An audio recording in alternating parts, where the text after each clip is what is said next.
A mente é o cativeiro, alguém é o refém. Mas quanto tempo faz, ó, quanto tempo tem? Não sei se é real ou se tudo é uma miragem. Viver com honestidade ou viver na bandidagem. Ódio, amor, pensamentos que confundem o crime e o dinheiro, que aqui tudo ilude. Cê fica até de cara com as coisas que acontecem. O mal dentro de casa, a mãe faz uma prece pro filho que infelizmente saiu do trilho, escolheu o caminho que não existe amor. Mas chegou no final, a esperança acabou. Tambor gira e ele está na mira. O eco do revólver destrói mais uma vida. Dia após dia a rotina é sempre a mesma. Sem nada no bolso permanece a pobreza. Tensão, desespero pra quem vive no gueto. O ódio invade o coração de um guerreiro que não suporta ver necessidade da família. Ele vai pro crime, tá na vida bandida. Consequência, tragédia da sequência. Lágrimas, periferia chora. Não é o mar de rosa, a situação que incomoda no ar. Destruição em ação, balas de HK. A criação do ser humano feita pra matar. Ao longo dos anos,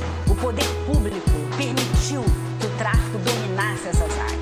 O poder público não estava lá proporcionando programas sociais, educacionais, programas de inclusão desses jovens. Eu acho que é o momento de todo mundo começar a olhar para fora e para dentro. Esse é o momento fundamental de mudança e transformação. Pelo amor, onde será que eu estou? No mundo de horrores, vejo o pânico e o medo. Percebo que as lágrimas jorram a todo instante. O sangue escorre, a violência domina esse lugar.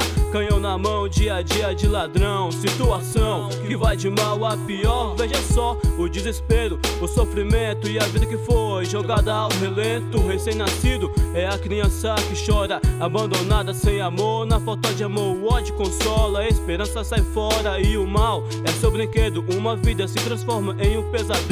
Comunidade, nossa vila presencia a rotina, a paz no chão que agoniza. Enquanto isso tudo gira, não tem como parar. O que fazer pra mudar esse lugar? Uma ideia positiva tem que ter no pente. Se você é guerreiro, mano, vem com a gente. Passo a passo, lado a lado com a morte. Mas irmão, temos que ser forte. Que o passaporte da morte eu rasgue e jogo fora. Que permaneça uma ideia positiva pra todas quebradas.